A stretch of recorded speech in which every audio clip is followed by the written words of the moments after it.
मैंने अपनी स्कूलिंग वहां से करी जहां पर मेरे पिताजी सफाई कर्मी थे। मैंने फैसला किया घर से भाग जाने का। मैंने अपने पिताजी के जेब से 50 रुपए चुराए। अब आप देखिए, मैं डॉक्टर बनना चाहता था जो कि ना बन पाया। मैं बना लखनऊ में एक नौकर, और अब नौकर से मैं क्या बन रहा हूं, एक कबाड़ वाला। सबने हार मान लिया था, सबने ये कह दिया था कि सतीश तो भाग गया, अब आएगा नहीं, मर गया होगा, पता नहीं क्या। नमस्कार, मेरा नाम सतीश आनंद है और मैं नौतनवा, एक छोटा सा कस्बा है जो गोरखपुर से करीब 90 किलोमीटर दूर नेपाल बॉर्डर की तरफ है, मैं वहाँ का रहने वाला हूँ। मैंने अपनी स्कूलिंग वहाँ से करी जहाँ पर मेरे पिताजी सफाई कर्मी थे। मैं डॉक्टर बनना चाहता था लेकिन नहीं बन सका, क्योंकि मैं वो बना जो सर्कमस्टांसेस यानी कि जो परिस्थितियाँ लेकर आई। सन 2001 में जब मैंने 12वीं पास करा तो मैंने इच्छा जाहिर की अपने पिताजी से कि मैं डॉक्टर बनना चाहता हूँ और मुझे CPMT प्रिपरेशन के लिए गोरखपुर भेजा जाए। लेकिन मेरे पिताजी ने पूरी कोशिश करी, लेकिन गोरखपुर मुझे ना भेज सके, सिर्फ इस वजह से क्योंकि उनके पास पैसे नहीं थे। लेकिन फिर भी उन्होंने हार नहीं मानी, उन्होंने फिर से कोशिश करी और उन्होंने जो हमारा झोपड़ी था उसको उन्होंने गिरवी रखा कुछ पैसों पे, और फिर मेरा दाखिला गोरखपुर में एक CPMT pre medical coaching institute में मेरा दाखिला हो गया।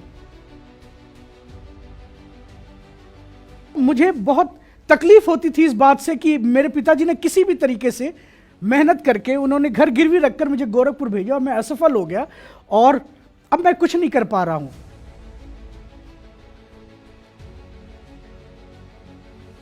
मैंने अपने पिताजी के जेब से 50 रुपए चुराए और मैं जो स्टेशन था हमारे घर के पीछे, हमने ट्रेन बोर्ड करा और मैं गोरखपुर आया।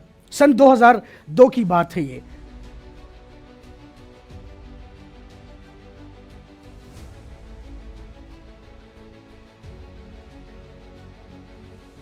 फिर बाबू बनारसी दास यूनिवर्सिटी लखनऊ में बाराबंकी रोड पे मुझे एक ढाबा मिला और उस ढाबे पे मैं गया। मैंने बोला मुझे नौकरी चाहिए और उन्होंने बड़े खुशी खुशी मुझे नौकरी दे दी। और पगार कितनी थी? 750 रुपए।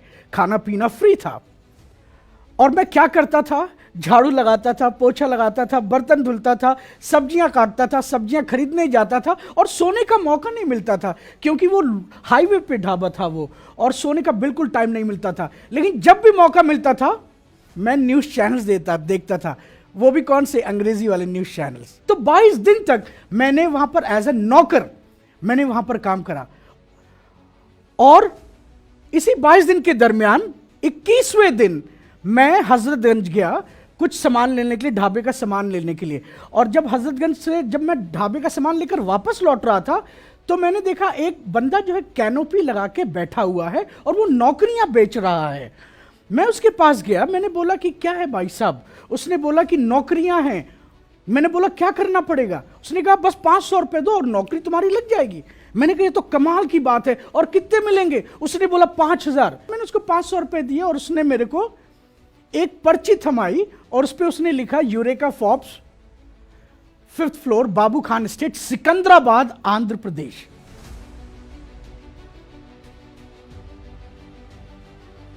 अनजान शहर था और किसी को भी नहीं जानता था। जेब में एक फूटी कौड़ी नहीं थी। समझ नहीं आ रहा था कि रुकूं, जाऊं या फिर क्या करूं। मैं वापस सिकंदराबाद स्टेशन गया। मैं प्लेटफॉर्म पे बैठा था और ये तय करने में लगा था वापस जाऊं या क्या करूं। और तभी मैंने देखा कि कुछ बच्चे, कुछ लड़के वो कबाड़ बीन रहे थे रेलवे ट्रैक से। वो प्लास्टिक की थैलियां उठा रहे थे, प्लास्टिक की बोतलें उठा रहे थे। मैं फिर उनके पास गया। मैंने कहा कि घर वापस जाने से बेहतर है कबाड़ बीनो। अब आप देखिए, मैं डॉक्टर बनना चाहता था जो कि ना बन पाया। मैं बना लखनऊ में एक नौकर, और अब नौकर से मैं क्या बन रहा हूं, एक कबाड़ वाला। और मैंने भी वही किया, कबाड़ बीनना शुरू किया।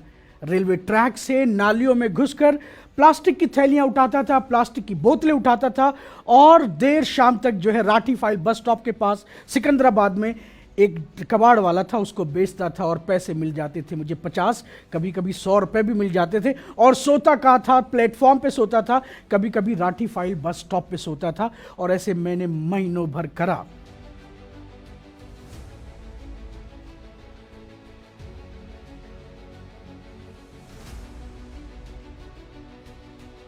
पांच दिसंबर सन 2002 को मैंने अपने घर वालों को फोन करा, सॉरी मतलब घर पे नहीं, तार घर में फोन करा। टेलीग्राम एक्सचेंज, हमारे पास कोई फोन नहीं था।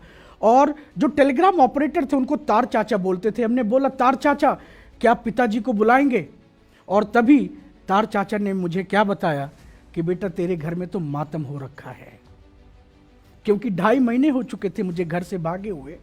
तार चाचा ने बताया कि मेरे घर में मातम हो रखा है क्योंकि मेरी माँ को हार्ट अटैक आया हुआ था। सबने हार मान लिया था, सबने ये कह दिया था कि सतीश तो भाग गया, अब आएगा नहीं, मर गया होगा, पता नहीं क्या। लेकिन सिर्फ और सिर्फ मेरे परिवार वालों को ये आस थी कि वो कभी ना कभी वापस जरूर आएगा। वो एक हारा हुआ इंसान नहीं है, वो एक जुझारू इंसान है और वो कुछ करके वापस लौटेगा। और जब गया तो यकीनन मेरे पिताजी, मेरे गांव वाले सब बहुत गर्व कर रहे थे कि ये है फौजदार का लड़का। मेरे पिताजी का नाम फौजदार है। तो इस तरीके से डॉक्टर ना बन पाया मैं बना नौकर।